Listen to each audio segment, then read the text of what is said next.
Russ, did you guys lose this game or did the Jazz win this one? What? Bro, what are you talking about, man? Bro, I'm out, man. Let's get into this Russell Westbrook saga. 36 years old. He's a free agent as of right now when I make this video. Near the tail end of his career. First ballot Hall of Famer. But yet and still, when I see reports like Sports Illustrated, they're putting out other individuals saying, hey, Russell Westbrook may be a free agent even when the NBA season starts. And that's crazy. And they're showing fans reacting, basically saying Westbrook is washed and poking fun at him. And for me, when I think of Russell Westbrook as a fan, you want somebody who plays 100% hard every single game, to the point where there's critique of Westbrook where people are saying, hey, you got to slow it down a bit and really pace yourself. So you obviously want someone who cares. These are attributes that we loved about Kobe Bryant. I'm not comparing them in terms of saying Westbrook is on Kobe's level. Please don't hit me up in the comment section with that. I am talking about the attitude, the approach that they bring to the game. It seemed like you left it all on the line, man. Just kind of talk about the intensity and effort, man, that you... Every night I play, man, I leave it on the floor. I continue to say this every time I play, man. I'm not saying it for my health. That's just how I play, regardless of win, lose, or draw. I leave it on the floor, everything I have, and sometimes you come up short, sometimes you win. But that's my job, to bring my energy, my aggressiveness throughout the game for my team, and that's what I do. Russ, the aggressiveness you played with specifically these last two games, did your approach change once you guys kind of got backed into the elimination corner? No, it didn't change. I mean, you read and you see the game. And for better or for worse, that attitude is still what made him great. He is not the first player, and he won't be the last, who was an MVP Hall of Fame caliber player who did not get a fairy tale end as his career winded down. I'm going to get into that as the video goes on. This is just a game. This is just a game. This is not end all be all. And when it comes to basketball, I don't mind the criticism of missing and making shots, but the moment it becomes where my name is getting shamed, it becomes a issue. But first, let's start in the 2016-17 NBA season. This is the one where Russell Westbrook wins MVP. No Durant, no James Harden. I'm sure most fans, we know the story of that. Russell Westbrook going to the NBA Finals with those two guys, losing to LeBron James' team with the Miami Heat. But the reason why I'm starting in the 2016-17 season, I try to be objective. And as you just heard when the video began, I was defending Westbrook, but now I'm going to keep it real, and I've said this in other previous clips as well. When it comes to MVP, I think you need to be at the top of your conference, like first, second, or even third at the worst. Westbrook ends up winning MVP with the Oklahoma City Thunder in 6th place, less than 50 wins, but he got it because he was the first player in decades since Oscar Robertson to average a triple-double in the NBA season, something that I never thought we would ever see in the modern era. So I'm acknowledging that while I didn't fully agree with it, I can understand why he got it, especially since that team, the Oklahoma City Thunder at the time, tell me the second best player on that squad. I went through the roster to refresh my memory. It's probably Enes Freedom, who was going as Enes Kanter at the time. Maybe Victor Oladipo. They had Sabonis as well, but he was a rookie and he didn't develop into the star that we know him as now until several years later. I'm bringing this up to show when the MVP of the league loses in the first round to a Houston Rockets team who was not significantly better, but definitely the roster looked a bit more impressive than what I saw with the Thunder. You lose in 5 games.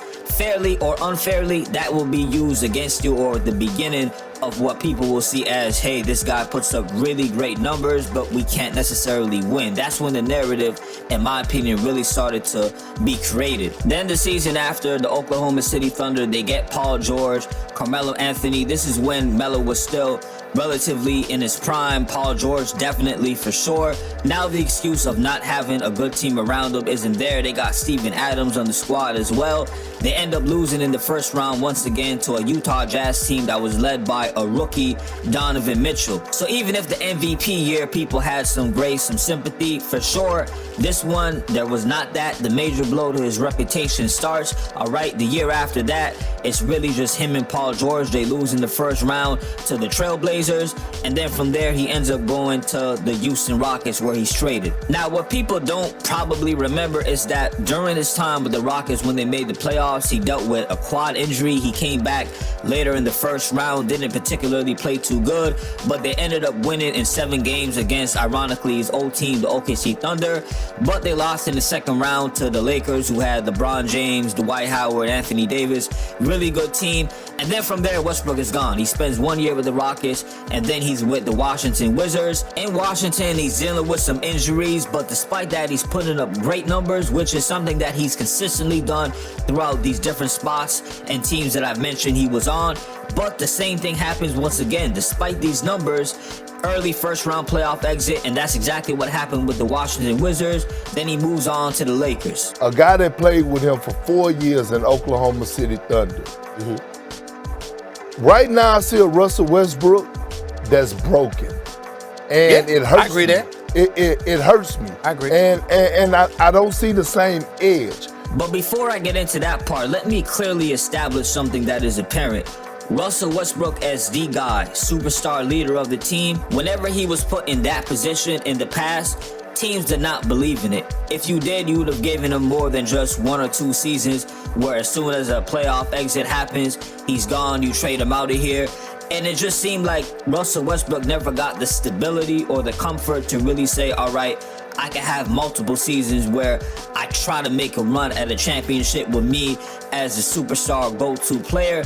The only closest situation that happened was with him and the Oklahoma City Thunder when he won the MVP, and that just lasted 2 years after. Then he was gone to the Houston Rockets. We didn't get a chance to talk to you after you hurt your hamstring. What happened, and do you think that when you've played over, I think, 1,000+ regular season games as a starter, do you think having to change your routine and stuff like that could have played any role in feeling something a little different? Absolutely. I've been doing the same thing for 14 years straight. Honestly, I didn't even know what to do pregame. Being honest, I was trying to figure out and try to stay warm and loose. And for me, like, obviously the way I play the game, fast-paced, quick, stop and go. And I just happened to just put myself in. I felt something, thought it was, didn't know what it was, but wasn't going to risk it in the preseason game. But definitely wasn't something I was used to, wasn't warm enough. Getting into the Lakers now, because this is the first time where you cannot fairly blame Russell Westbrook for the reason why a team is losing. Now, as you heard in the clip before, yes, he was reluctant about coming off the bench, and he's talking about a hamstring injury possibly being the reason why it happened, since he's not used to doing a different routine in comparison to when he was starting. But regardless, Westbrook accepts his role. He's now coming off the bench, especially since there was a lot of criticism with him in the starting lineup in terms of how he fits with LeBron and AD. Westbrook being a guy who wants to attack the rim, drive to the paint, which is why there was questions as to bringing him on the team when the Lakers need shooters. You could have got a guy maybe like Bradley Beal. I think that was the name out there at the time. But since Westbrook is now a role player, in a sense, coming off the bench, you can't blame your role player while you lose a game. He took a step back. However, when the Lakers lost, he was still the perfect scapegoat until he left the team. You start seeing, wait a minute, the Lakers aren't winning championships or going to NBA Finals all of a sudden now that they reconstructed the roster without Russell Westbrook. This brings me back to my overall point. Now that we're looking at him being a free agent, we saw what he did with the Clippers coming off the bench, even with recently the Denver Nuggets. He's still putting up pretty good numbers statistically in short minutes, not given full 35+ minutes to have the ball and be this MVP player that he once was. He's playing his position as a role player, doing what he needs to do. Maybe something that a lot of people didn't think would happen, him accepting a lesser role. So when I see comments or little things like, man, Westbrook is going out pretty bad, it's not looking good for him, he's ruining his legacy. No, he's not. MVP Hall of Fame player, he's gonna go in there, he's just doing what he wants at this point to try to get a championship.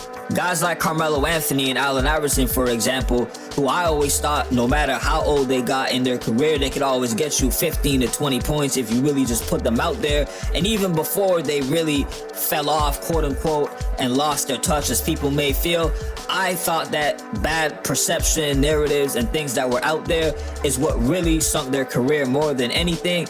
And the same kind of thing is happening with Russell Westbrook, in my opinion, that I'm watching. There is this belief that he is no good anymore and he's not talented. As a matter of fact, it's because of his talent in previous years why people are looking at him like he's not good. If he was just a regular role player throughout his entire career, doing what he's been doing in most recent years, a lot of people would be saying, yo, you need to go get somebody like Westbrook. He's perfect for your team. Anyways, it is what it is, man. Let me know in the comment section what you think about this video.